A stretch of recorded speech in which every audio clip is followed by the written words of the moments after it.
আজ আমি নিয়ে এসেছি একদম নতুন স্বাদের একটি রেসিপি, যার নাম আলু মাশরুম টিক্কা। একেবারে কম তেলে অর্থাৎ ১ চামচ মাত্র তেল দিয়েই কিন্তু এই রেসিপি বানানো হয়ে যাবে। যতটা স্বাস্থ্যকর ততটাই কিন্তু সুস্বাদু।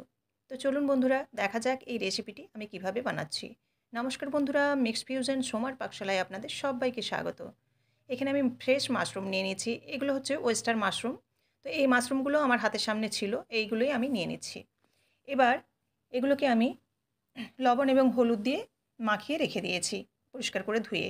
তারপর এখানে আলুগুলো দেখুন এরকম পাতলা পাতলা একটু মোটা করে কেটে নিয়েছি। এখানে পেঁয়াজটাকেও আমি এরকম চৌকো চৌকো কেটে নিয়েছি। আমি এখানে রসুন ব্যবহার করছি, সেজন্য রসুনও কিন্তু এখানে দিয়েছি। দেখুন বড় কোয়ার যে রসুনগুলো সেগুলো কিন্তু একটু পাতলা করে কেটে নিয়েছি। এবার এখানে আমি টক দইটাকে জল ঝরাতে দিয়েছি। এদিকে মাশরুমটা দেখুন লবণ এবং হলুদ মাখিয়ে রেখেছিলাম। ৫ মিনিট রাখার পর কিন্তু এই মাশরুমটা একেবারে কিন্তু জলটা বেরিয়ে গেছে। এবার এই জলটাকে কিন্তু হাত দিয়ে চেপে চেপে জলটাকে পুরোপুরি বের করে নিতে হবে, যাতে এর মধ্যে কোনো রকম জল না থাকে। সেজন্য কিন্তু আলতোভাবে এটাকে চেপে নিতে হবে। খুব একটা প্রেশার দিয়ে চাপা যাবে না, তাহলে মাশরুমটা কিন্তু একেবারে গোটা গোটা থাকবে না, ভেঙে যাবে। এদিকে দেখুন টমেটোটাকে কেটে নিয়েছি, বীজগুলো বের করে নিয়েছি। এটাকেও কিন্তু আমি চৌকো চৌকো করে কেটেছি, একটু বড় সাইজের টমেটো। এরকম চৌকো চৌকো করে বীজগুলো বের করে কেটে নিয়েছি। এবার চলুন মশলাটা রেডি করি। এজন্য প্রথমে আমি জল ঝরানো টক দইটা নিয়ে নিচ্ছি একটা বাটির মধ্যে। এবার এর মধ্যে দিয়ে দিচ্ছি আদা বাটা আর রসুন বাটা। ১ চামচের মতো এখানে ব্যবহার করছি আদা আর রসুন। দিয়ে দিচ্ছি এখানে কাশ্মীরি লঙ্কার গুঁড়ো। এই লঙ্কার গুঁড়োটা দিলে, কাশ্মীরি লঙ্কার গুঁড়ো, ভীষণ ভালো একটা কালার আসবে। পরিমাণ মতো লবণটা দেবেন, কারণ মাশরুমের লবণ মাখানো আছে, তো সেই অনুযায়ী লবণটা দিতে হবে। দিতে হবে এখানে ১ চামচের মতো চিনি, আর এই যে ১ চামচ মাত্র এখানে সর্ষের তেল লাগবে। এখানে দিয়ে দিচ্ছি আমি কাবাব মশলা। দিয়ে ভালোভাবে এটাকে কিন্তু ফেটিয়ে নিতে হবে, যেহেতু দইটা আছে স্মুথভাবে ফেটিয়ে নিতে হবে। তো আপনাদের বাড়িতে যদি কাবাব মশলা না থাকে বা হাতের কাছে যদি না থাকে, তাহলে কি করবেন? সেক্ষেত্রে আপনারা গোলমরিচ, গোটা ধনে, জিরে এবং আপনারা এলাচ, লবঙ্গ, দারুচিনিকে ড্রাই রোস্ট করে একটু গুঁড়িয়ে নেবেন। তাহলে কিন্তু দারুণ একটা ফ্লেভার এসে যাবে। আর সেটাই গুঁড়ো করে ১ চামচের মতো এখানে দিয়ে দেবেন। তাহলে কিন্তু দুর্দান্ত একটা ফ্লেভার এসে যাবে। এবার দেখুন এখানে মাশরুমটাকে আমি ভালোভাবে জলটা কিন্তু হাত দিয়ে চেপে চেপে ঝেড়ে নিয়েছিলাম। আর এখানে এই যে আলুটা, এই আলুটাও আমি এখানে দিয়ে ম্যারিনেট করে নেব। তো এখানে আপনাদের একটা জিনিস আমি বলে রাখি, যেটা আমার ক্ষেত্রে একটু ভুল হয়েছিল, আপনারা সেই ভুলটা একদমই করবেন না। আলুটাকেও কিন্তু আপনারা আধ ঘন্টার মতো লবণ মাখিয়ে রেখে দেবেন, বা লবণ এবং হলুদ দুটো মাখিয়ে রেখে দিতে পারেন।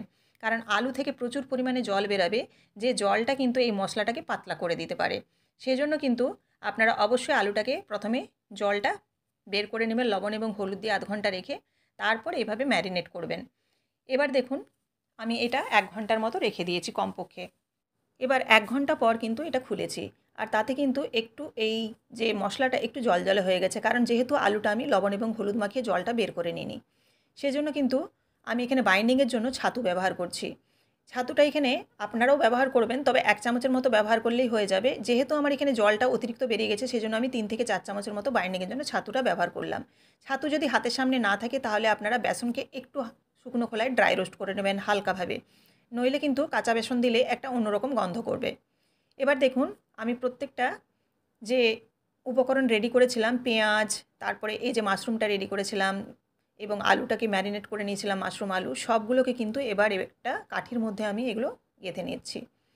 এটা আপনারা আপনাদের মতো করে সাজিয়ে নেবেন। তবে প্রথমে যেহেতু আলুটা একটু সেদ্ধ হতে সময় লাগে, সেজন্য সেটাকে প্রথমে এবং শেষের দিকে দেবেন। প্রথমে আলুটা দিয়ে তারপরে পেঁয়াজ বা টমেটোগুলো দেবেন। তাহলে পেঁয়াজটা যেহেতু পাতলা, সেজন্য সাইডে দিলে কিন্তু পুড়ে যেতে পারে। এজন্য সবার প্রথম কিন্তু আগে আলুটা দেবেন, তারপর কিন্তু মাঝামাঝি জায়গাগুলোতে মাশরুম এবং টমেটো, তাছাড়াও রসুন সব কিছুই আপনারা এই মাঝের দিকে দেবেন। এইভাবে দেখুন আমি প্রত্যেকটাই রেডি করে নিচ্ছি। তো সাজানোটা আপনারা আপনাদের মতো করে সাজিয়ে নেবেন। আমি আমার মতো করে রেডি করে নিয়েছি। প্রত্যেকটাই রেডি করে নিলাম। এবার আমি এটাকে এয়ার ফ্রায়ারে বানাবো। এয়ার ফ্রায়ারে বানালে কিন্তু তেলটা একেবারেই লাগবে না। এবার এখানে দেখুন এয়ার ফ্রায়ার আমি 200 ডিগ্রি সেন্টিগ্রেডে মোটামুটি 5 মিনিট প্রিহিট করে নিয়েছি। 5 মিনিট প্রিহিট অবশ্যই করে নিতে হবে। তারপর এবার দেখুন এখানে আমি দিয়ে দেবো এই যে রেডি করা টিক্কার যে রেডি করলাম, সেগুলো দিয়ে দেবো স্টিকগুলো।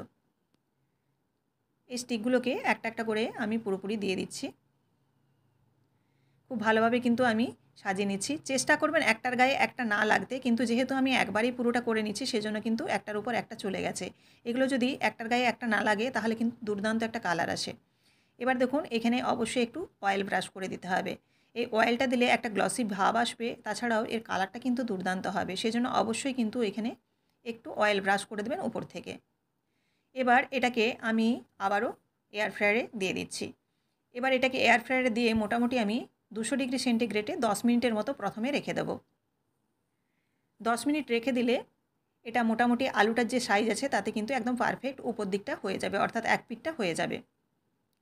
10 মিনিট পর আমি এটাকে আবারও বের করে এটাকে উল্টে নিতে হবে। এক পিঠটা উপর দিকটা হয়ে গেলেও কিন্তু নিচের দিকটা একটু কাঁচা থাকবে, সেজন্য এটাকে আমি চিমটির সাহায্যে উল্টে নেব। দেখুন 10 মিনিট পর বের করেছি আর এক দিকটা কিন্তু হয়ে গেছে। এবার আরেক দিকটা আমি চিমটির সাহায্যে উল্টে আবারও দিয়ে দিলাম। এখানে এবার আমি মাত্র 5 মিনিটের মতো টাইম সেট করেছি। তো টোটাল আমার 15 মিনিট লাগলো। তো আপনারা যেরকমভাবে এই জিনিসগুলোকে মোটা অর্থাৎ থিকনেসটা দেবেন সেরকমভাবে কিন্তু এই এয়ার ফ্রায়ারের যে টেম্পারেচার সেটা লাগবে। তো এবার দেখুন স্টিকগুলোকে আমি বের করে নিয়েছি আর কতটা সুন্দর হয়েছে, অত্যন্ত লোভনীয় হয়েছে। তেল তো দেখলেন আপনারা কতটা লাগলো। খুবই স্বাস্থ্যকর এই রেসিপি আর ভীষণই একদম সুস্বাদু রেসিপি। তো আপনারা অবশ্যই কিন্তু এরকমভাবে একবার হলেও বানিয়ে দেখতে পারেন। যদি এয়ার ফ্রায়ার থেকে না থাকে বা এয়ার ফ্রায়ারে আপনারা বানাতে না চান তাহলে কিন্তু তাওয়াতে অয়েল ব্রাশ করেও আপনারা এটা বানিয়ে নিতে পারেন। রেসিপিটি ভালো লাগলে অবশ্যই লাইক, কমেন্ট এবং শেয়ার করবেন। আর এরকমই নিত্য নতুন রেসিপি দেখার জন্য অবশ্যই চ্যানেলটিকে সাবস্ক্রাইব করে বেল বাটনটি প্রেস করে দেবেন, যাতে সবার আগে আমার রান্নার নোটিফিকেশান আপনাদের কাছে পৌঁছে যায়। আবারও দেখা হচ্ছে আগামীকাল। ভালো থাকবেন। নমস্কার।